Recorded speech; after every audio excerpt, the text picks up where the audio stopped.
Buenos días, que Dios esté bendiciendo donde quiera que usted se encuentre.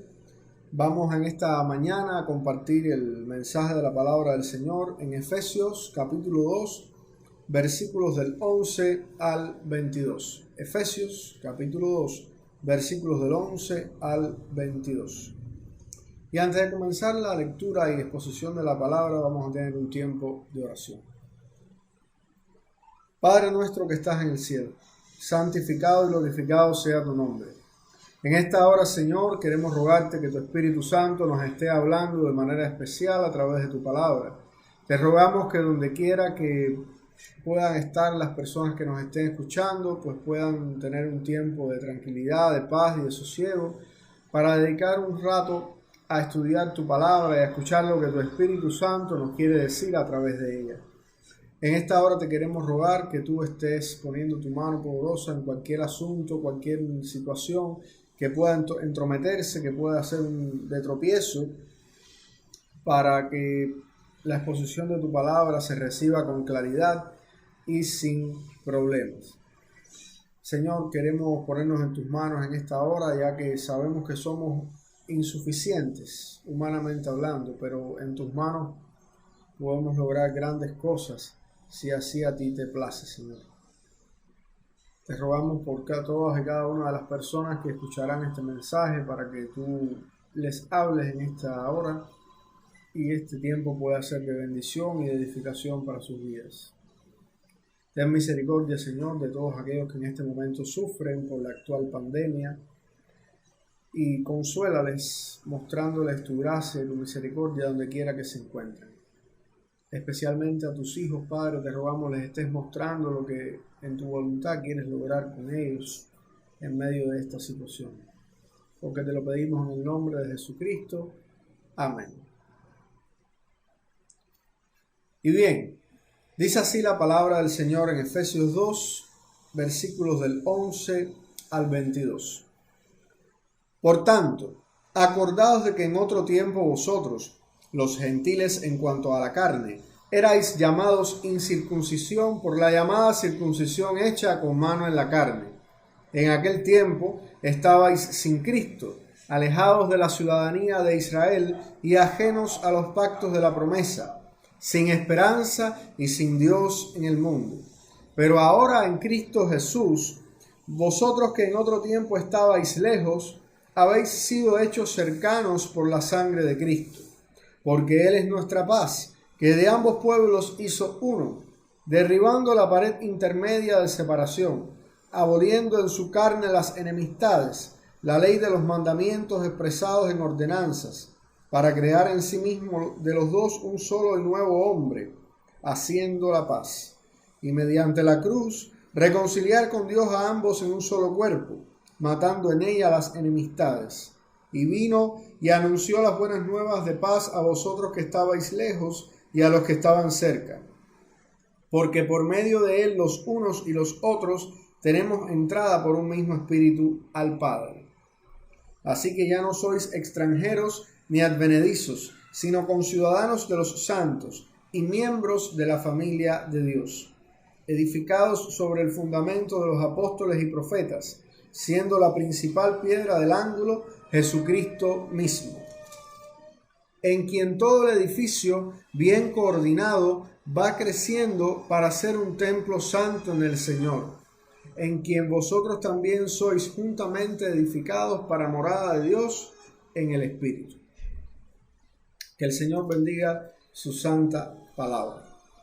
En primer lugar, recordando cómo hemos llegado hasta aquí. Esta es una carta escrita por el apóstol Pablo a los cristianos de la iglesia en Éfeso, una ciudad bien próspera, bien rica, económicamente hablando, de mucho comercio, solamente comparada con ciudades grandes como Roma, como Antioquía, etc. Sin embargo, Pablo empieza su carta refiriéndose a los cristianos en esta iglesia como santos y fieles en Cristo Jesús, como nos dice el versículo 1 de la carta. En la primera parte, el apóstol Pablo ahí nos estuvo hablando hasta el versículo 14 del capítulo 1 acerca de las bendiciones espirituales que tiene el creyente en Cristo Algunas de ellas es haber sido escogidos por Dios antes de la fundación del mundo para ser santos y sin mancha delante de Él, haber sido predestinados para ser adoptados hijos suyos por medio de Cristo, haber sido hechos aceptos en el amado, tener redención por su sangre, tener herencia, que esta herencia pues se está refiriendo a cuando estemos en el reino de los cielos, etc. Habíamos visto que todas estas bendiciones pues el creyente las tiene y nadie se las puede quitar porque desde ya las tenemos. Aún no las disfrutamos plenamente, pero ya las tenemos. En segundo lugar, vimos los versículos de 15 al 23 como Pablo ora por los efesios para que el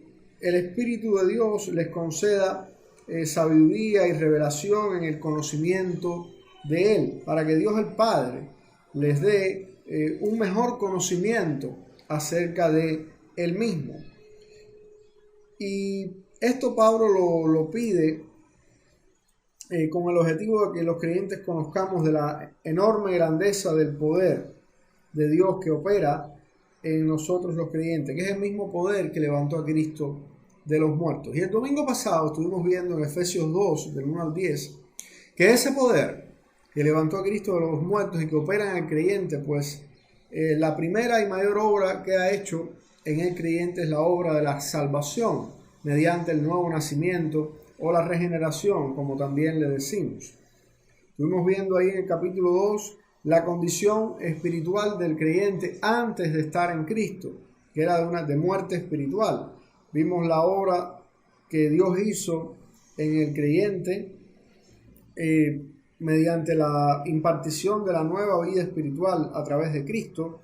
Y finalmente vimos cómo Dios hizo esa obra en el creyente, ahí los versículos del 8 al 10, que es una obra de gracia que opera mediante la fe del creyente y que no es por obras, excluye toda jactancia, toda autoglorificación humana y es para la gloria de Dios.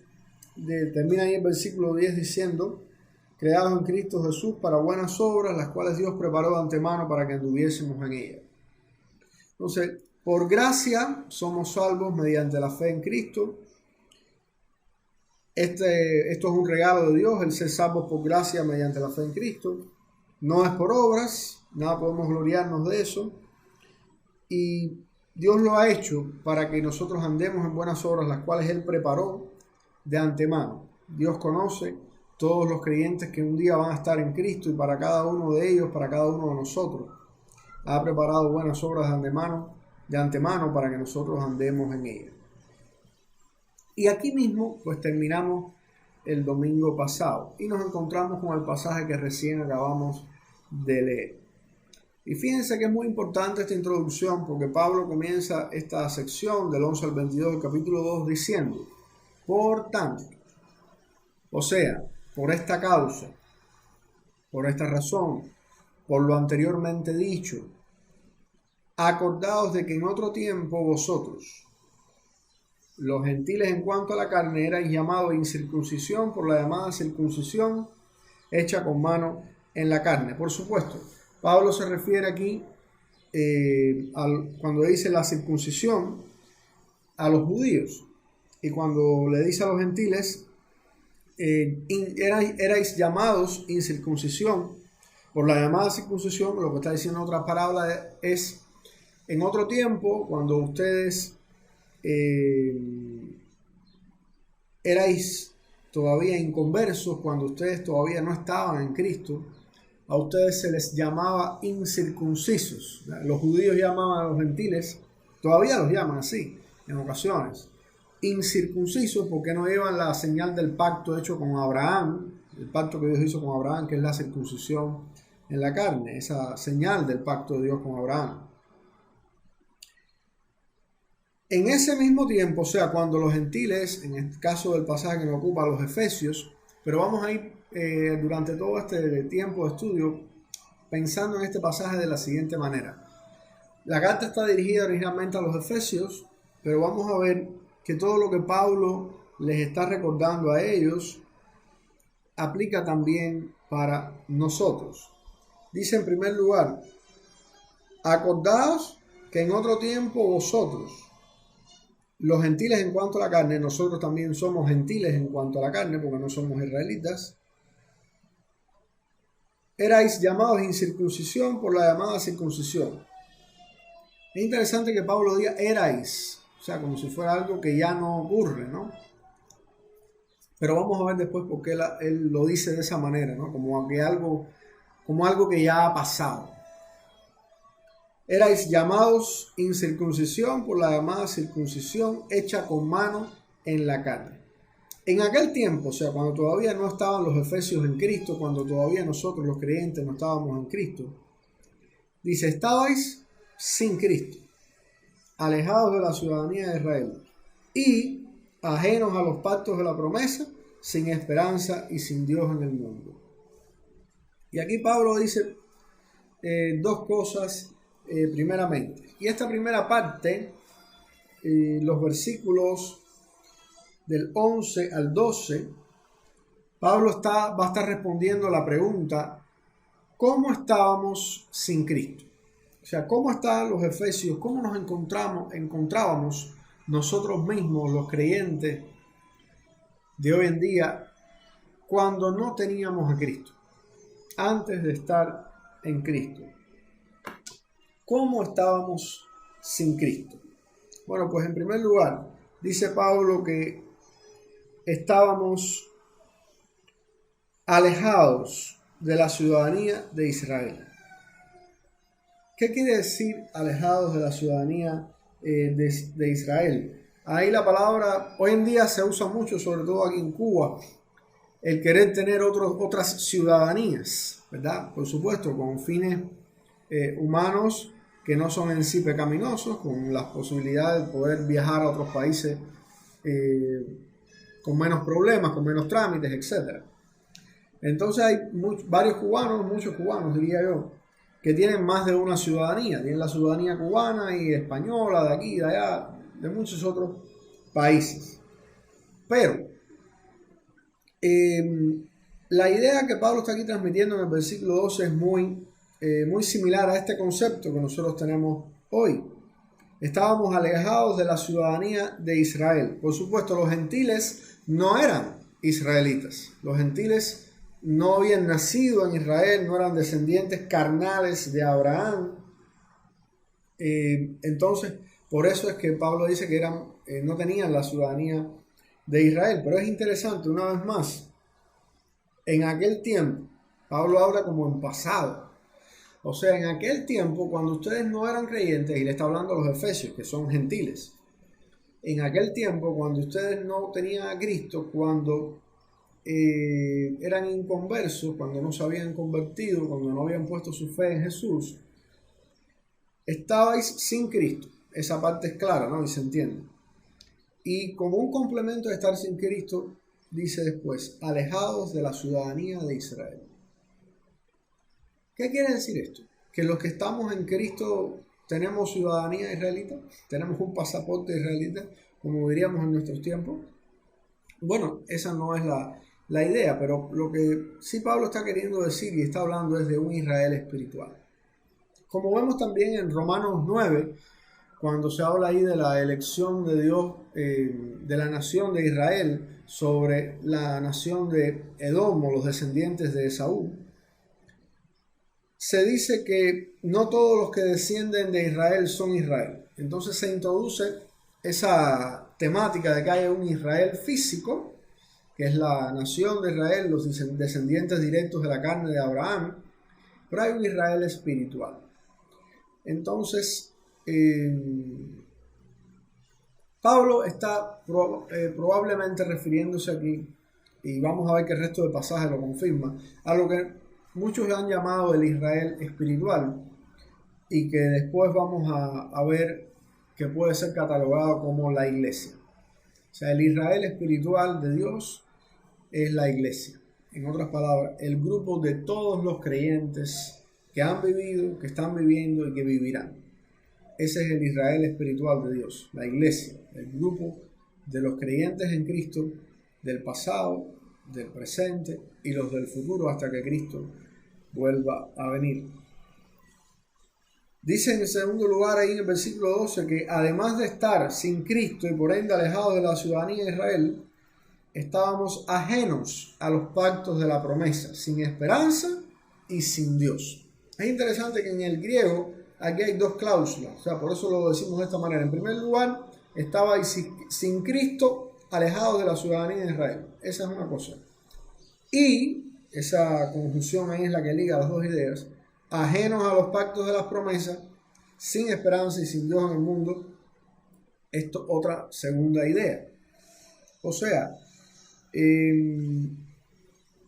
estar sin Cristo y alejados de la ciudadanía de Israel tiene una conexión ahí, es como una sola idea, y ajenos a los pactos de la promesa, sin esperanza y sin Dios, es una segunda idea que es consecuencia de la primera.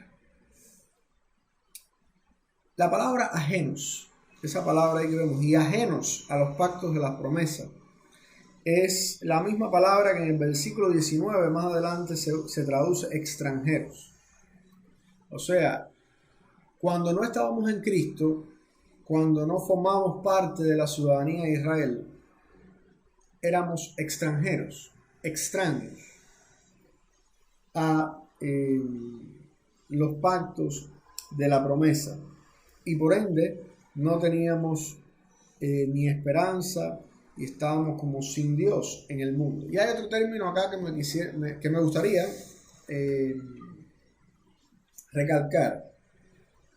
Sin tener esperanza, o sea, es lo que quiere decir esa primera expresión, sin esperanza, y sin Dios en el mundo. La palabra griega ahí que se traduce sin Dios en el mundo es atheos, la palabra de la cual proviene en español ateo, ¿verdad? Hoy en día nosotros le decimos ateo a la persona que no cree que Dios existe. Pero esa palabra, cuando uno la busca en el diccionario griego, quiere decir algo un poquito más allá. O sea, es olvidado por Dios, sin ayuda divina, excluido de la comunión. Significa un poco más que no conocer a Dios. Significa descuidado de Dios.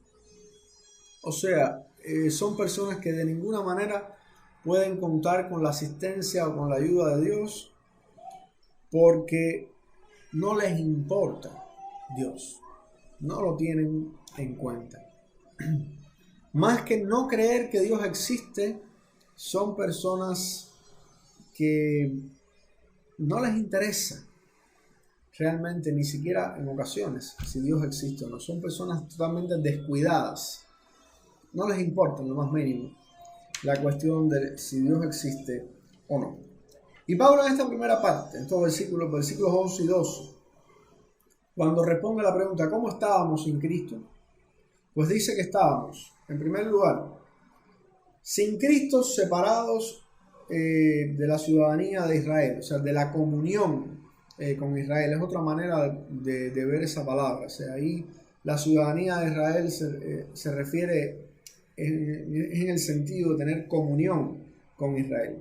Y como estábamos, antes de estar en Cristo, estábamos sin Cristo, excluidos de la comunión de la ciudadanía de Israel y extranjeros o extraños, ajenos a los pactos de la promesa, pues no teníamos esperanza y no teníamos Dios.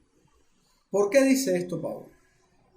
Porque cuando nosotros leemos en Génesis capítulo 12 la promesa que Dios le hace a Abraham, y si me permiten vamos a buscarlo un segundo. Ahí en Génesis capítulo 12 dice: haré de ti una gran nación, te bendeciré y engrandeceré tu nombre y serás bendición.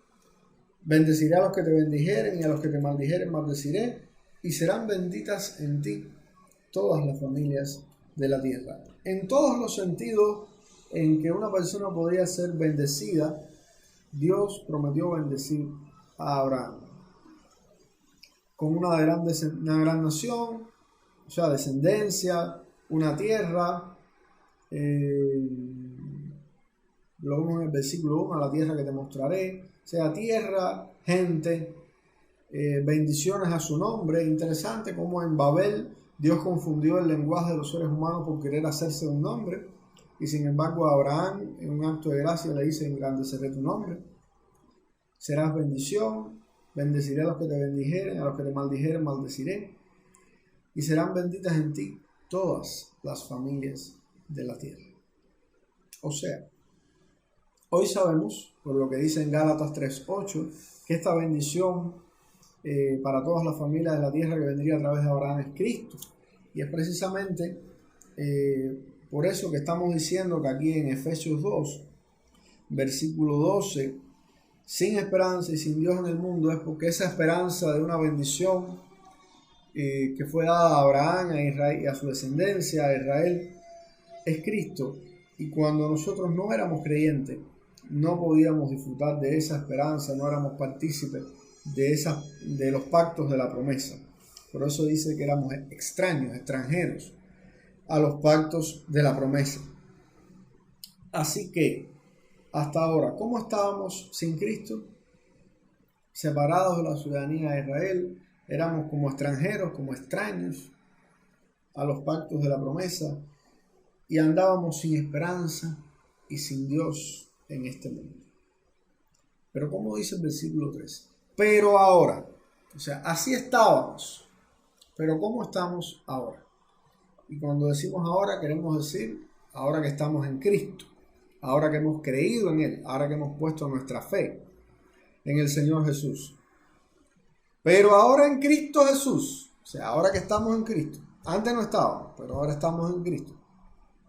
Vosotros, los efesios, en primera instancia, la audiencia original e inmediata de este pasaje, y nosotros hoy,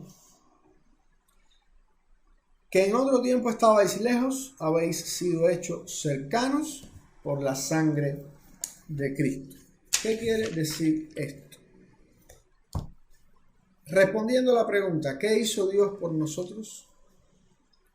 Entiéndase nosotros los efesios, los gentiles, y nosotros hoy en día en el siglo XXI, pues Dios nos ha acercado mediante la sangre de Cristo. ¿Y cómo que nos ha acercado? ¿Qué quiere decir que nos ha acercado? Pues bueno, precisamente no éramos Israel, no éramos el pueblo de Israel, pero ahora hemos pasado a formar parte.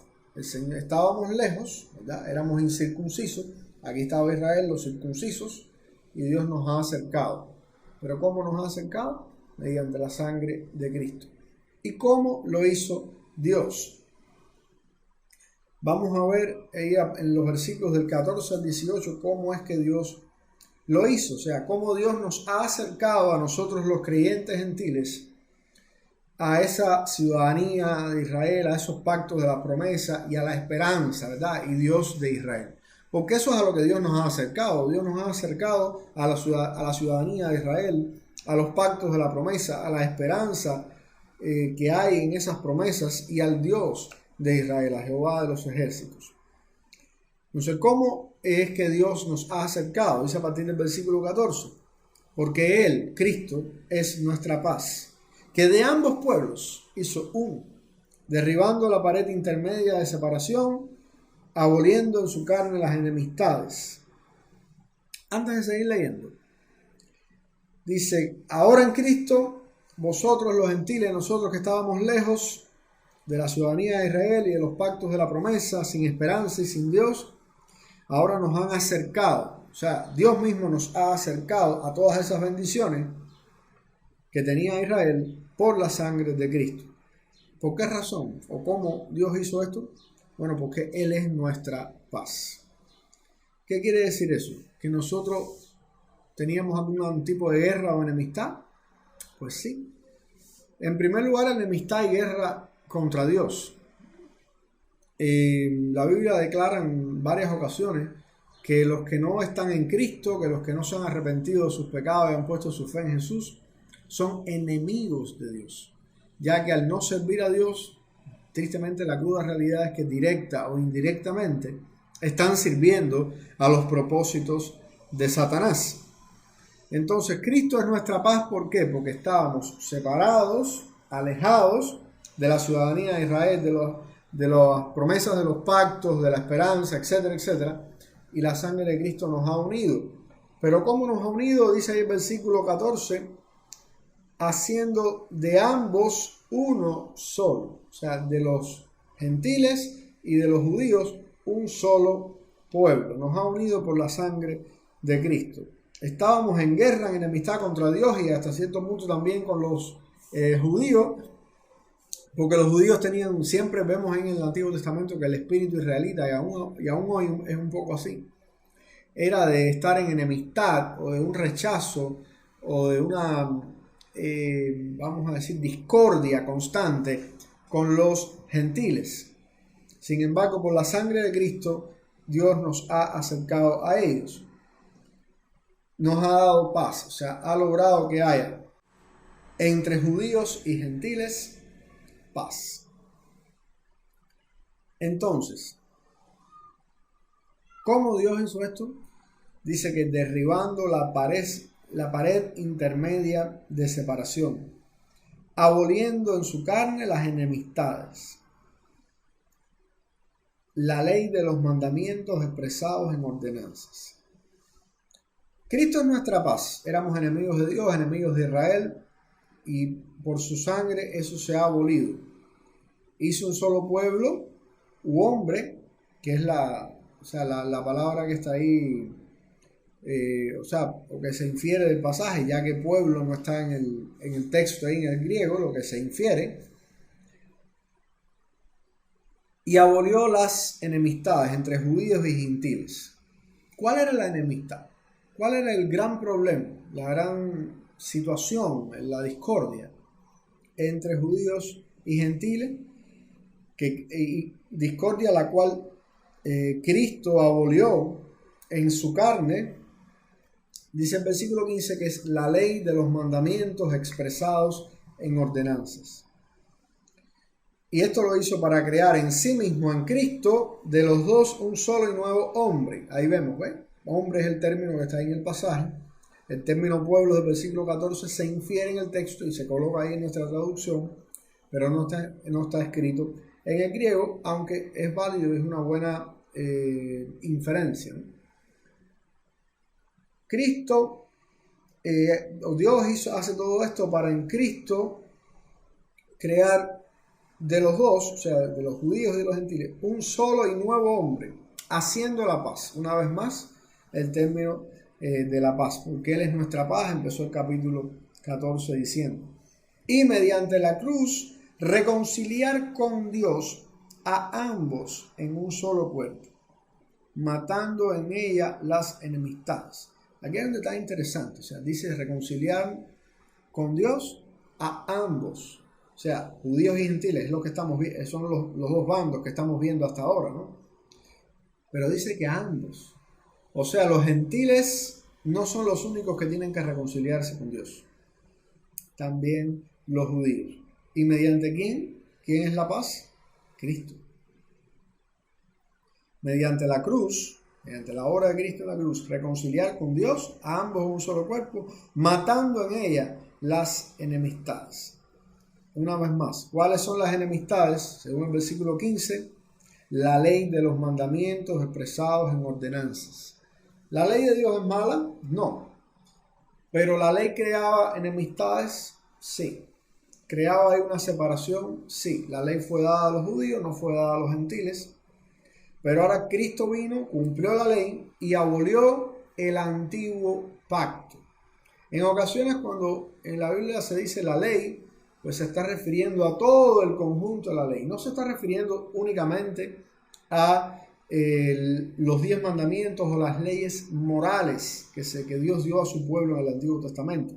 Dios dio leyes morales, dio leyes ceremoniales y dio leyes judiciales acerca de la convivencia. O sea, si tu vaca se mete en el terreno del vecino y le rompe una mata, que sé no sé cuándo. O sea, hay esos 3 tipos de leyes. Las leyes judiciales y ceremoniales, podemos ver que las judiciales de convivencia y demás han sido de alguna manera absorbidas por por las leyes modernas de los diferentes países, ¿no? Para establecer el orden, la paz. Pero cualquier país que quiera tener leyes justas de convivencia, de respeto a la propiedad ajena y demás, puede tomar ahí de Levítico, de las leyes que Dios le dio a su pueblo Israel y contextualizarlo, y puede tener un muy buen código penal o tratado de derecho, etc. Por otro lado, la ley ceremonial, que era única y exclusivamente dedicada a los rituales religiosos, a la expiación, cómo pagar el pecado, los sacrificios, etcétera, etcétera, eso fue totalmente cumplido en Cristo, ya que Él fue, según Hebreos, el sacerdote perfecto, la ofrenda perfecta, etc. O sea, el altar incluso se le llama. Él cumplió toda la ley ceremonial del Antiguo Testamento, la cumplió en su persona. Es por eso que Pablo nos dice aquí, en el versículo 15, aboliendo en su carne las enemistades, la ley de los mandamientos expresados en ordenanza. Está claro diciendo aquí Pablo que esas enemistades que había entre judíos y gentiles, e incluso entre judíos y gentiles y Dios, o sea, las enemistades son entre judíos y gentiles, pero son también entre todos los hombres y Dios, ya sean judíos o gentiles. Mediante la cruz, Dios reconcilió a ambos en un solo cuerpo, matando en la cruz, las enemistades. La prueba de que en la cruz se mataron estas enemistades o quedó abolido el antiguo pacto fue que cuando Cristo murió en la cruz del Calvario, la cortina del lugar santísimo se rasgó y quedó expuesto el lugar santísimo con el arca y demás. Esto es algo muy significativo, ya que el arca representaba la presencia de Dios en Israel. Dentro del arca estaba ahí las tablas de la ley, los 10 mandamientos, una vasija con maná y la vara de Aarón florecida, que cada uno de estos elementos tenía ahí su significado. Y la tapa del arca era propiciatorio, donde se hacía el sacrificio, se rociaba la sangre del sacrificio por la expiación de los pecados del pueblo una vez al año, que lo hacía el sumo sacerdote, etcétera, todo un ritual. Se le llamaba el día de la expiación. Sin embargo, nadie, solamente el sumo sacerdote, ese día del año, el día de la expiación, podía entrar a ese lugar. Ese lugar no tenía ventanas, era cerrado con esta cortina que, según los datos que nos dan el Antiguo Testamento, era como de un palmo de espesor para que ningún viento la pudiera mover, o sea, porque de ninguna manera podía quedar expuesto lo que había ahí adentro, porque era un lugar santo. Ahí se simbolizaba, estaba ahí en ese lugar la presencia de Dios. Era un lugar de extrema santidad. Sin embargo, Cristo muere y hay terremoto, se rasga la cortina al medio, queda expuesto el lugar santísimo, a manera de mostrarle a las personas, de simbolizar que ya todo ese antiguo pacto, todos esos rituales estaban abolidos. Entonces Cristo abolió en su carne las enemistades. ¿Qué cosa? La ley de los mandamientos expresados en ordenanzas. Mediante la cruz mató las enemistades, dice el versículo 16. ¿Y para qué hizo todo esto? Combinando lo que dicen ambos versículos, para crear en sí mismo de los dos un solo y nuevo hombre, para reconciliar con Dios a ambos en un solo cuerpo, haciendo la paz. Y estos dos en uno solo, es judíos y gentiles. Sigue diciendo ahí el versículo 17, y vino, o sea, Jesucristo vino a nosotros, y anunció las buenas nuevas de paz a vosotros que estabais lejos, o sea, entiéndase a los efesios y a nosotros los gentiles y creyentes de hoy en día también, y a los que estaban cerca, también las anunció Jesús a los judíos, porque por medio de él los unos y los otros tenemos entrada por un mismo espíritu al Padre. O sea, recalco una vez más, los unos y los otros. ¿Quiénes son los unos y los otros? Judíos y gentiles. Cristo vino y la enorme mayoría de su ministerio, por no decir que el total de su ministerio, fue directamente con judíos. Y él entregó a los apóstoles pues la autoridad y el mensaje de la reconciliación y el evangelio y el poder en la palabra y demás, para que continuaran y expandieran el ministerio de Jesús fuera de los límites de la nación judía. Pero la cuestión es que las buenas nuevas, las buenas noticias de paz, una vez más vemos el término de paz, hay enemistad entre judíos y gentiles y enemistad entre todos y Dios. Cristo es nuestra paz. Él viene para hacer la paz y anuncia y trajo las buenas nuevas de paz a judíos y a gentiles, a todos, porque todos éramos enemigos de Dios y entre estos dos grupos pues estábamos también enemistados. ¿A causa de qué? De la ley, a causa del antiguo pacto, ya que los gentiles no somos circuncisos y pues no cumplimos toda una serie de pues rituales y condiciones que la ley ponía de alimentación, de vestimenta, etcétera, que nosotros no cumplimos. Pero Cristo mató en la cruz todas esas enemistades. Y además de eso anunció las buenas nuevas de paz que se anunciaron a los que estaban lejos, a los gentiles, y también a los que estaban cerca, o sea, a los judíos. Porque por medio de Cristo y solamente mediante Cristo, unos y otros, judíos y gentiles, tienen entrada por un mismo espíritu, es un solo espíritu, al Padre. Así que, y aquí vamos a entrar en la tercera y última parte de este pasaje, pero vamos a recapitular primero esta segunda. O mejor, vamos a recapitular desde el principio. ¿Cómo estábamos sin Cristo? Pues sin Cristo estábamos separados de Cristo y por ende excluidos de la ciudadanía de Israel o de la comunión con Israel. Y éramos extraños o ajenos o extranjeros a los pactos de la promesa y por ende no teníamos esperanza ni Dios. Estábamos olvidados, descuidados totalmente de Dios. Pero ¿qué hizo Dios por nosotros? Versículos del 13 al 18. Nos ha acercado, a nosotros los gentiles nos ha acercado a Israel por medio de la sangre de Cristo. ¿Y cómo lo hizo?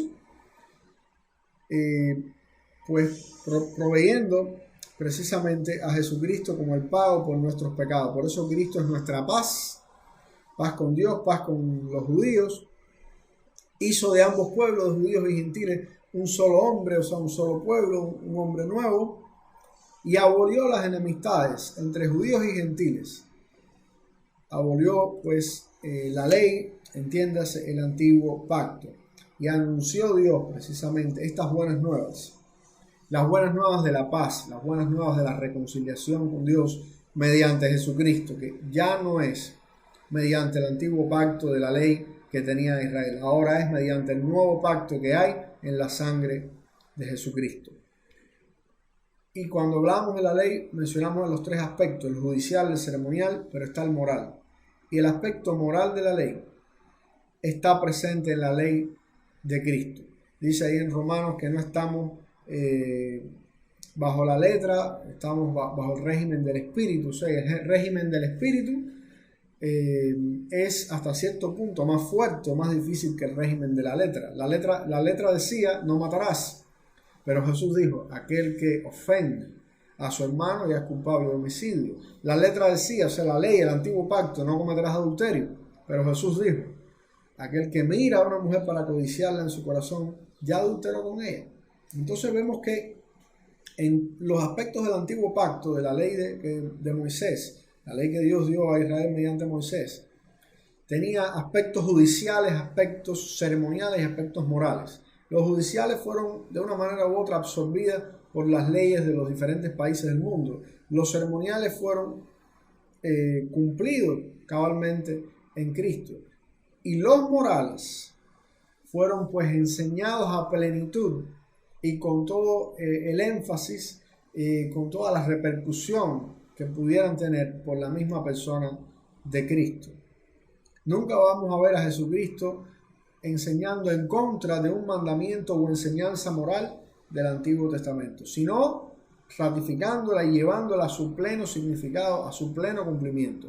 Ya no un cumplimiento enfocado en la letra de no hagas esto, sino enfocado aún en el nivel de la mente, aún más allá.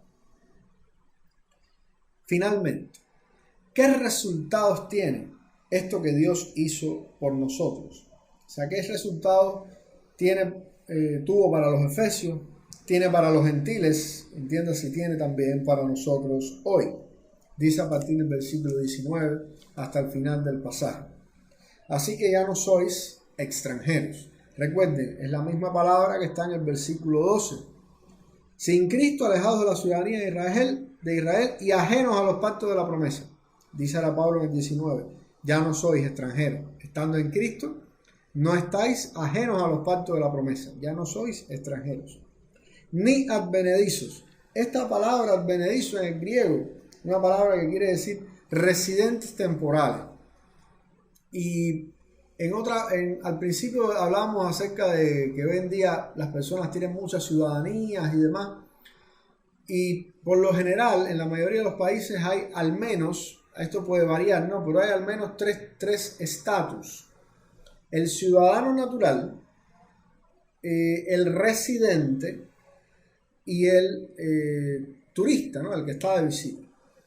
Entonces, uno puede ser un residente permanente o un residente temporal, ¿no? Eso depende del país, de las condiciones y demás. O sea, lo que está diciendo aquí este pasaje, ni advenedizo, es precisamente eso. O sea, ya no somos ni extranjeros, o sea, ni turistas, no somos advenedizos, entiéndase, no somos residentes temporales. Ahora somos, ¿qué cosa? Conciudadanos de los santos y miembros de la familia de Dios. Entonces, la primera implicación que tiene la obra que Dios ha hecho, descrita de los versículos 13 al 18, es que ya dejamos de ser extranjeros y no somos ni siquiera residentes temporales, somos ahora conciudadanos. Una persona, aunque no, eso es el ejemplo perfecto, está en lo que ocurre hoy. Si usted obtiene una ciudadanía de otro país en el que usted no nació, si usted obtiene una ciudadanía británica, por ejemplo, usted va a tener los mismos derechos que una persona que nació y ha vivido toda su vida en ese país. Es lo mismo. Aunque no somos israelitas de nacimiento, espiritualmente hablando, al estar en Cristo, al haber venido a la fe, Dios nos ha hecho conciudadanos de los santos, nos ha dado la ciudadanía del Israel espiritual y nos ha hecho miembros de la familia de Dios, de la familia, de la casa de Dios, de todo este grupo de creyentes. Entonces, antes de estar en Cristo, estábamos lejos de la ciudadanía de Israel y éramos extranjeros a los pactos de la promesa, no teníamos esperanza ni Dios en el mundo. Pero por la obra que Dios ha hecho de paz, la obra de reconciliación, aboliendo todo tipo de enemistad, cumpliendo la ley, etcétera, etcétera, a través de la cruz de Cristo, a través de la obra de Jesucristo y de su sangre, ahora tenemos la posibilidad de ser conciudadanos de los santos. Ya tenemos la ciudadanía. Ahora no somos ni extranjeros, ni siquiera residentes temporales. No, somos ciudadanos. Y en los versículos 20 al 22, Pablo va a explicar a profundidad las mayores implicaciones que tiene que ya no hay judíos y gentiles, sino somos todos los que estamos en Cristo, un solo pueblo. Dice que somos esta familia de Dios, edificados sobre el fundamento de los apóstoles y profetas. O sea, Dios, al salvarnos, al reconciliarnos con Él mediante la obra de Cristo, tanto a nosotros los gentiles como a los judíos, ha construido, ha hecho un nuevo edificio, como vamos a ver después, que es precisamente esa familia de Dios, ese nuevo pueblo, ese nuevo hombre que se forma a través de la unión de judíos y gentiles que creen en Cristo. Ya no hay judíos creyentes o gentiles creyentes, sino los creyentes. O sea, no hay que hacer más salvedad. Todos somos creyentes en Cristo. Y le llama en el versículo 19 la familia de Dios a todos los creyentes. Dice que la familia de Dios, los creyentes, hemos sido edificados sobre el fundamento, los cimientos de los apóstoles y profetas, siendo la principal piedra del ángulo Jesucristo mismo. ¿Y qué cosa es, para entender bien la analogía, qué cosa es la piedra del ángulo? Bueno, Hay al menos dos maneras en que eso se ha interpretado. O sea, en la antigüedad, y todavía existen algunas, Dios mediante vamos a poner algunas fotos en el video, existían puertas con esta forma, con esta forma de arco, ¿no? Entonces la piedra que iba justo aquí en el centro era con una piedra en forma de cuña, que trababa todas las otras piedras que estaban en la estructura, y por eso se le decía la piedra del ángulo, porque estaba justamente ahí en la punta, ¿no? Y esa era la piedra que permitía que no se desmoronaran estas piedras, o sea, que no se cayeran las otras piedras, y además trancaba la estructura para que encima de eso se pudiera construir. Vamos a ponerle algunas fotos de eso. Y la otra interpretación es que se refiere a cuando se está haciendo una construcción, en las esquinas de la construcción, donde se ponen las columnas y desde donde se empiezan a construir las paredes así de manera cruzada, ¿no? Ustedes saben, ¿no? Se pone un bloque, el otro arriba y el otro arriba y el otro arriba, y así se va haciendo la construcción. La piedra que se ponía ahí en la esquina, vamos a poner fotos de eso también, es la otra explicación posible para esto, para cuando la Biblia habla acerca de la piedra del ángulo.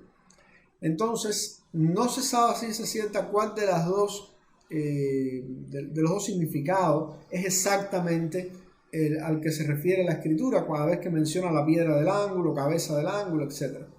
Vamos a ponerle fotos de ambas estructuras. Pero el punto está en que siempre, ya sea en la del arco o en la de la esquina de la casa, la piedra angular era la piedra más importante del edificio sobre la que descansaba toda la estructura. Era la piedra más importante. El punto es que era la piedra más importante, la imprescindible, la que no podía faltar. Y lo que está diciendo el pasaje es que la familia de Dios está edificada sobre el fundamento de los apóstoles y profetas. Los profetas del Antiguo Testamento, los apóstoles en el Nuevo Testamento, la doctrina y las enseñanzas que ellos dieron son el fundamento. Y dice que la cabeza del ángulo, la piedra más importante, o sea, el centro de todas las profecías del Antiguo Testamento y el centro de todas las enseñanzas de los apóstoles, es el mismo Jesucristo. Esa es la enseñanza del pasaje. No importa, o sea, no afecta la interpretación del pasaje no saber exactamente cuál de los dos ejemplos es a que se refiere, o sea, cuál de las dos piedras. El punto es que en cualquiera de las dos, sea cualquiera de las dos piedras, está clara la ilustración de que es Jesucristo lo más importante y lo que sostiene todo, y que sobre la piedra angular de Jesucristo, pues los apóstoles y los profetas pusieron el fundamento de la doctrina de la enseñanza cristiana. Y dice versículo 21, en Cristo, o sea, todo el edificio, en quien todo el edificio bien coordinado, esa expresión bien coordinado en griego quiere decir bien encajado, bien engranado, ¿verdad? Como dos ruedas dentadas o engranajes, como también se le dice, que son estas ruedas con dientes que están en los relojes y demás, que vemos que entran así justo uno dentro del otro ahí de manera perfecta. Es lo que quiere decir ahí la idea. El edificio, que es la familia de Dios, que es la iglesia, compuesta de judíos y gentiles creyentes en Cristo, bien coordinado, bien engranado, va creciendo para ser un templo santo en el Señor. Entonces somos edificados sobre el fundamento de los apóstoles y profetas, teniendo a Cristo como la piedra principal de ese fundamento. Y toda esta edificación, la familia de Dios, entiéndase la iglesia, el Israel espiritual, bien coordinada, está bien coordinada, ¿verdad? Porque vemos ahí en 1 Corintios 12 que Pablo habla acerca de los dones espirituales y cómo todos somos un mismo cuerpo en Cristo y cómo todos somos los miembros unos de los otros. Y es que la iglesia funciona bien coordinada porque todos tenemos dones y los dones funcionan de manera complementaria para que el edificio, la iglesia, el cuerpo de Cristo, el Israel espiritual avance hacia el propósito que Dios le ha dado. Y dice también que además de que está bien coordinado, este edificio crece. Y lo que quiere decir ahí, el versículo 21 ahí enlazado con el 22, va creciendo para ser un templo santo en el Señor. Ahora vamos a hablar de la cuestión del templo. En quien vosotros también sois juntamente edificados para morada de Dios en el Espíritu. O sea, La iglesia está bien coordinada, está creciendo. Este crecimiento en el pasaje todo parece indicar que aunque la iglesia crece numéricamente, no es el punto no es algo numérico, sino es más bien el crecimiento espiritual. O sea, la iglesia en sentido general, todos los creyentes, aunque crecen en número, pero según el pasaje van creciendo, van madurando, van fortaleciéndose espiritualmente para ser un templo santo en el Señor. ¿Cuál es el concepto de templo en la Escritura? Bueno, el concepto de templo en la Escritura, ya sea desde el jardín del Edén hasta en la nueva creación, es la morada de Dios, o sea, el lugar de habitación de Dios. En el jardín de Edén, ¿dónde habitaba Dios? No había una construcción como tal, como en el concepto moderno que nosotros tenemos de templo, porque Dios habitaba en el jardín, porque Dios estaba ahí con Adán y Eva. Llegó el pecado, fueron separados ahí de la presencia de Dios, la muerte espiritual que hablaba Efesios 2:1 que vimos la semana pasada. Después de eso, cuando Dios hace su pacto con Israel ahí en Sinaí, con Moisés y demás, pues se establece el tabernáculo. Y precisamente el tabernáculo viene a ser la habitación, la morada, un símbolo de la morada de Dios entre su pueblo. Luego el templo de Salomón y demás, y bueno, las veces que fue destruido, reconstruido, etcétera, etcétera, pues tenía ese simbolismo. En el Nuevo Testamento Jesús hace referencia a su cuerpo, ¿verdad?, como el templo. Dice, destruid este templo y en 3 días lo restauraré. Y aclara ahí el evangelista, él hablaba del templo de su cuerpo. Porque ¿quién moraba en Jesús? Dios. Pero ahora dice Pablo, y es la penúltima fase del templo, ¿no?, en la Biblia. Y digo penúltima porque ahora vamos a ver la última. En la penúltima fase del templo en la Biblia, que es en la que nos encontramos ahora, el templo son los creyentes. ¿Dónde mora Dios? En los creyentes. ¿A través de qué? De su Espíritu Santo, como dice el 22. Somos edificados para morada de Dios en el Espíritu. ¿Cuál es la fase final del templo? En la nueva creación, donde dice Apocalipsis que ahí no habrá templo, en el concepto de una construcción como el de Salomón, etc., porque el Señor va a estar ahí con nosotros, habitando plenamente. Le vamos a poder ver y demás, como mismo estaba en el Edén. Entonces eso es más o menos la evolución del concepto de templo en la Biblia, en pocas palabras, por supuesto, de principio a fin. Entonces, cuando Pablo termina aquí esta sección diciendo que esta edificación, la familia de Dios, que es la iglesia, el Israel espiritual, etcétera, de judíos y gentiles creyentes en Cristo, está bien coordinada, que crece, que aumenta, posiblemente se está refiriendo a aumenta en madurez, en crecimiento espiritual, y que a medida que crece, somos edificados juntamente. Es muy interesante este término. Este término de edificados, todos juntos, solamente aparece en este lugar del Nuevo Testamento. Así que la iglesia, este edificio bien coordinado, crece, y a medida que crece somos edificados todos juntos. O sea, el crecimiento espiritual ahí de la iglesia, el crecimiento en madurez, se da o se instrumenta a través del crecimiento de cada uno de los creyentes. Porque todos los creyentes somos edificados, nos edificamos mutuamente. Sois juntamente edificados, es una sola palabra en el griego que quiere decir pues todo eso. En ese templo santo en el Señor que va creciendo, esa iglesia, pues todos son pues edificados espiritualmente. ¿Y cuál es el propósito de que nos edifiquemos espiritualmente, de que crezcamos? Pues ser un templo santo en el Señor, para morada de Dios en el Espíritu. O sea,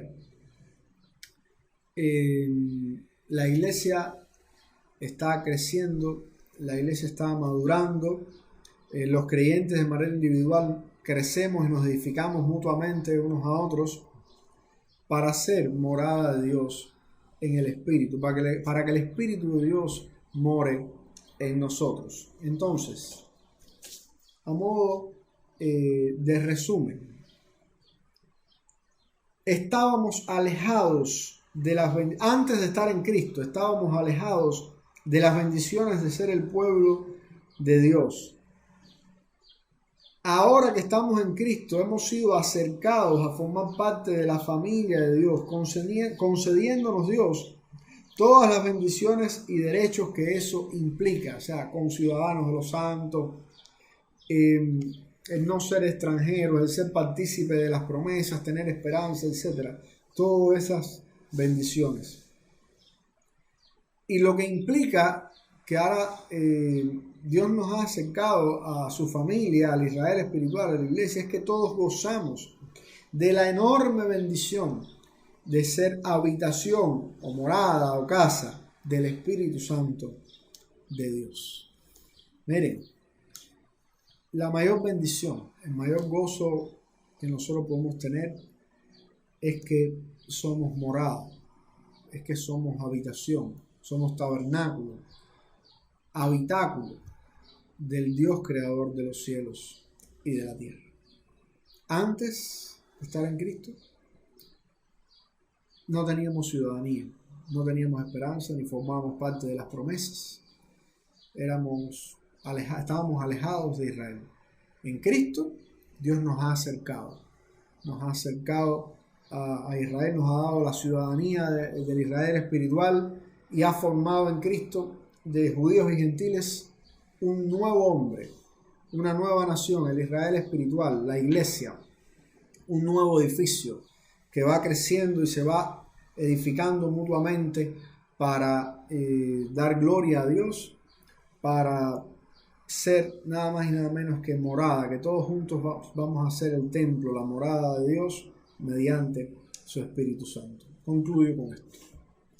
En estos tiempos de prueba y sufrimiento, a través de la enfermedad de esta pandemia que invade el mundo en estos días, o también puede ser una prueba o sufrimiento el encierro casero, este aislamiento social en que nos vemos obligados a estar de momento. En estos tiempos, meditemos en la enorme bendición que disfrutamos al ser morada de Dios. Es cierto que no podemos salir al mundo, pero en casa donde estamos tenemos al Creador del mundo con nosotros y en nosotros. Recordemos cuando Jesús, antes de ascender, le dijo a sus discípulos: el Espíritu Santo estará entre ustedes y en ustedes. Y esa promesa ya se ha cumplido desde el día de Pentecostés. Tenemos al Creador del mundo con nosotros y en nosotros a través de la persona del Espíritu Santo.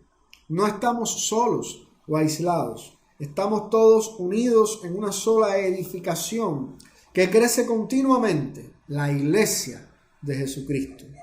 Somos el bien más amado por el Señor. ¿Usted ha pensado en eso? ¿Qué es el bien más amado del Señor? El bien porque somos su propiedad, todos somos del Señor. Y somos la propiedad de Dios que Él más ama. ¿Por qué razón? Porque todo lo que existe ahora, toda esta creación, este universo que es hermoso a pesar de que está caído y bajo pecado, toda esta creación un día será destruido, un día será juzgado por el fuego. Pero la iglesia de Jesucristo será preservada para siempre en la nueva creación. Gloria a Dios por darnos el privilegio de ser su morada. Que el hecho de ser la morada del Dios creador del cielo, de la tierra, del mundo y de todo cuanto en él hay, nos llene de gozo, de satisfacción y de esperanza en este día y nos ayude a combatir esta terrible pandemia y todos los sentimientos que vienen con ella acompañado a causa del aislamiento social y el encierro en el cual tenemos que estar en estos momentos confinados. Que el Señor nos esté bendiciendo en el resto de este día y pasa el resto de este día adorándole. Padre, gracias por tu palabra y porque ella nos exhorta a cada día confiar más en ti, amarte más y deleitarnos más en ti, Señor. Si hay algo que tú esperas de nosotros, es que nosotros aprendamos a deleitarnos en ti. Ayúdanos en medio de estos tiempos difíciles que vivimos. Ayúdanos a permanecer fieles a ti. Ayúdanos a permanecer deleitándonos en ti, Señor. Que sea un deleite para nosotros el saber que tenemos la presencia del Dios creador de los cielos y de la tierra y de todo cuanto en ellos hay en nuestro ser. Que la bendición de tenerte en nuestro ser sea pues mucho más grande, que el disfrute de esa bendición, que el gozo que esa bendición trae a nuestra vida pueda ser una emoción, un sentimiento mucho más grande y mucho más fuerte que cualquier sentimiento de tristeza o incertidumbre que la actual pandemia y el actual encierro pone en nuestra mente. Porque te lo rogamos, Señor, en el nombre de Jesucristo, tu Hijo amado. Amén. Que el Señor les esté bendiciendo.